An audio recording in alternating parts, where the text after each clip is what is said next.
Quest 3 represents a significant improvement over its predecessor on paper, with a design that's 40% slimmer, pancake lenses, a next-generation chipset, color cameras, depth sensor, and more. This headset also promises to offer new experiences that weren't possible with the Quest 2. However, as I've learned from years of testing numerous VR devices, technical specifications on paper only tell part of the story. To truly evaluate a VR headset, you need to try it in person. So, for now, I'm analyzing the declared technical specifications, but we will meet again in few days with the hands-on tests of the Meta Quest 3. It's lighter and more comfortable, and even with the standard fabric strap, it shouldn't pose any problems, at least that's what Meta tells us. In reality, it's 12 grams heavier than Quest 2, but it feels more manageable because it's 40% slimmer, has pancake lenses, and the weight distribution is closer to the face. The facial interface seems more comfortable with a more open design, and those who wear glasses can adjust the lens distance from their eyes without needing spacer inserts. I believe the true power of Quest 3 will be expressed in mixed reality. The Quest 3's pass-through feature has significantly improved compared to the Quest Pro, and is much superior than the Quest 2. From what we've seen in brief clips, image quality has greatly improved, latency has decreased, and clarity is higher. The Quest 3 pass-through has 3 times more pixels than the Quest Pro and 10 times more pixels than the Quest 2. Although, according to yearly field tests, there are still some limitations in representing nearby objects and managing shadows. The Quest 3 offers noticeable improved sharpness and graphic fidelity compared to the Quest 2, thanks to its powerful GPU, higher resolution display, and pancake lenses, which seems to work even better than those of older headsets on the market. I recently heard a YouTuber say, "The sweet spot is the lens," and another say, "How did I tolerate the blurriness of Fresnel's lens until now?" As I mentioned in yesterday's news video, the Quest 3 can enhance the resolution of almost all apps and games, making details sharper and clearer without any developer patches. This is because the headset, by default, does what you could do with SideQuest on the Quest 2 by adjusting graphics-related parameters. However, this time the processor is 2.5 times more powerful, so it can handle a heavier workload, offering a sharper experience with a higher frame rate. Improved version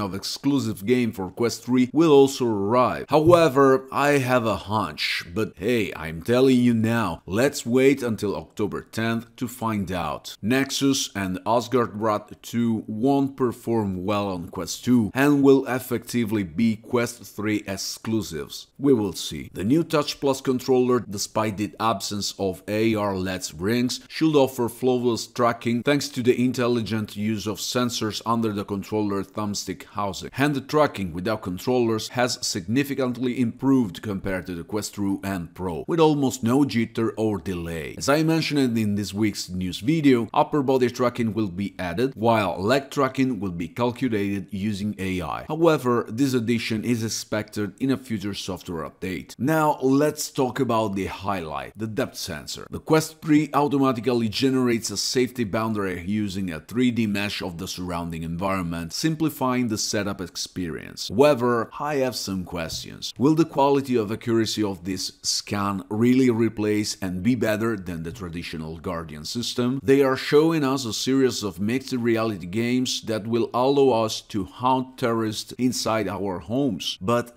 will this calculation happen in real time as we play, or do I have to go around the entire house to scan it before playing? And if it's in real time, what's the latency like? Because as it's described, it sounds fantastic, but we need to see if there will be a compromise between the experience and the device limits. In conclusion, it's still too early to give a verdict. On paper, the Quest 3 seems to represent a significant step forward in standalone virtual reality. If you are a regular Quest 2 user, upgrading to the Quest 3 could significantly improve your experience. The headset seems to eliminate many of the issues of its predecessors and could indeed offer a major leap in visual quality and VR gaming experience. However, for a comprehensive assessment, wait for my review, which will be available at the time of the October 10 launch or as soon as I've tested it enough to tell you nothing but the truth. Remember that if you use my Amazon link in in description for your purchases. You'll pay the same price but allow me to receive a small commission. Or use the Amazon link for Quest 3 directly, and in that case the commission will be a bit higher. Thanks for watching all the way through. Like, subscribe and keep following. You can support the channel by using the super thanks button. That's all from Ben for now.